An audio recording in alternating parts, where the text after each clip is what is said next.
Hey, what's up guys? It's 𝗪cie_𝗶𝗹, and today, if you can see out here, it is a dreary, kind of cold summer afternoon, dark, sad, and so we are going to make a video on the worst part of online reselling.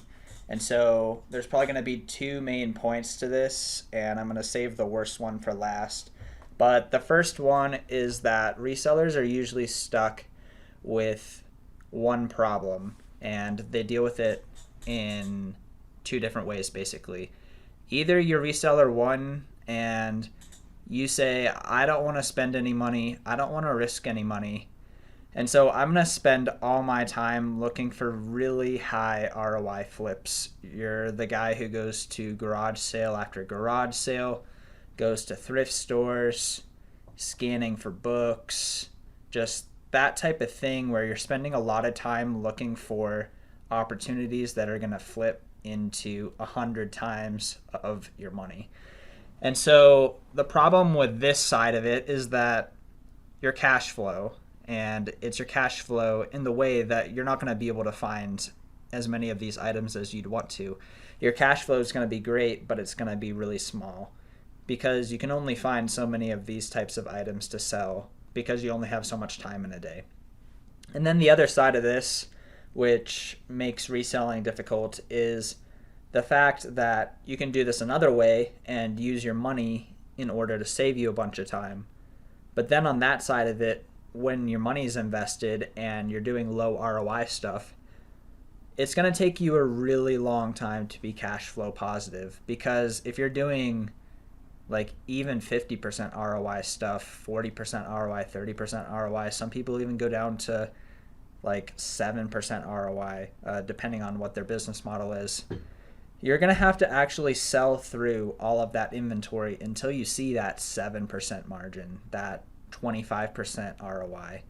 And that is going to take a lot of time, because what's going to happen is you're going to make a lot of purchases, and it's going to be that 25% ROI or whatever, and you're going to make a lot of profit because you've spent so much money on good profitable inventory. But then there's going to be a subset of inventory that doesn't sell quite as fast as you think it will. And so even though your inventory lab is showing lots and lots of profit, currently at that point you're not going to be cash flow positive, because you also, along with the $8,000 of profit that you had this month, you probably also bought $8,000 of inventory that sells a little slower than you thought, and it still hasn't sold yet.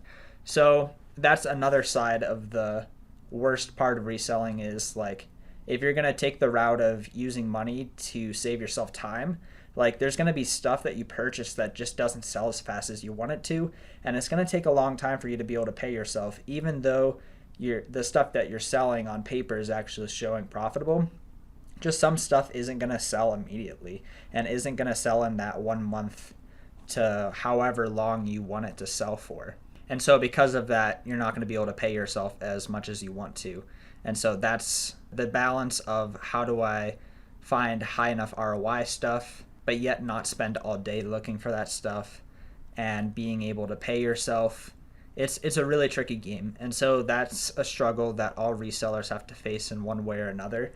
And I'd say that's one of the worst things about reselling. And then finally, the worst thing about reselling, in my opinion, and this is specifically for me because I sell on Amazon. If you guys don't know, Amazon has the most customers. It has the most sales velocity out of just about every platform. You can also price your stuff higher than a lot of the competition, like higher than eBay, Poshmark, 𝗪𝗧 for a lot of stuff. It's just the platform that people really want to shop on.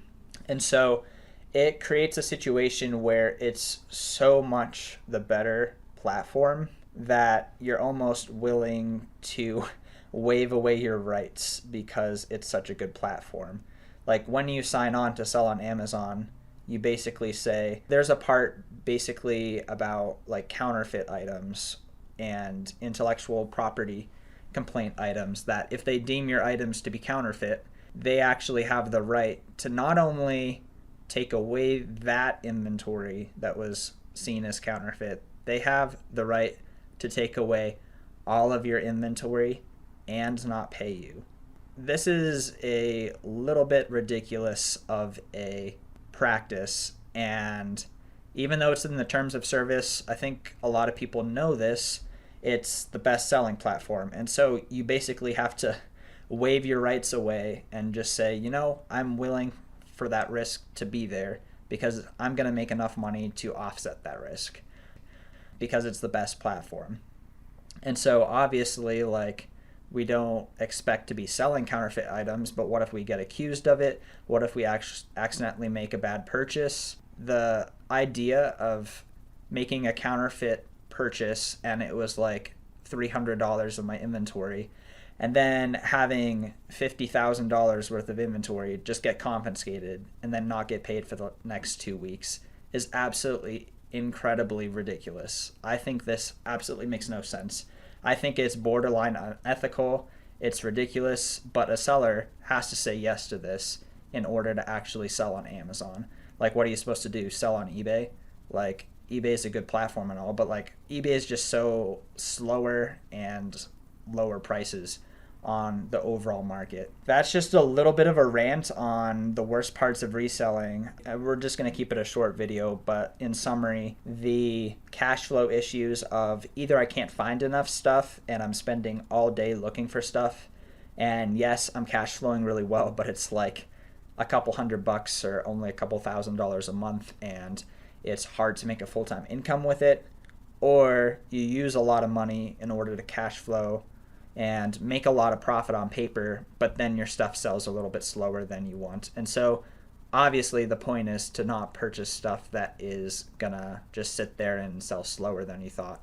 And if you keep doing things, it'll work out in the end. Like, you will still sell through your stuff and get your buy cost back. But these are challenges that resellers have to face, and there's risk to selling on Amazon. In light of all this, I would strongly suggest using money that you're willing to lose. I would strongly suggest taking any precautions that you can in order to lower the risk of something going wrong. And even though this is a rant, complain type video, just because I kind of felt like it, the likelihood of anything actually happening is very, very slim. Like, I've sold thousands and thousands and thousands of items and had very few problems. Most of my friends have also sold thousands of items. You very rarely hear of anyone actually getting suspended. You often don't even hear of people getting IP claims and counterfeit claims. And so the upside is so much higher, and the downside is bad, but like the chance of it actually happening is very, very slim. And so with that in mind, hedging your risks and understanding your risks and just being calculated with it. Like, life is like chess, so let's be calculated about it. Let's not risk more than what we're willing to lose. If there's a mate and one on the board that your opponent has against you, you should probably block it. If you're doing stupid stuff on Amazon and taking huge risks of getting counterfeit claims and IP claims, maybe you should make a change. But these are the risks that we all have to think about in our Amazon reselling businesses. The upsides are a lot higher, but definitely keep in mind the downsides and hedge against those risks. So if this was helpful to you and your business, then feel free to help me out by subscribing. Hope you have a great rest of the day, and take care.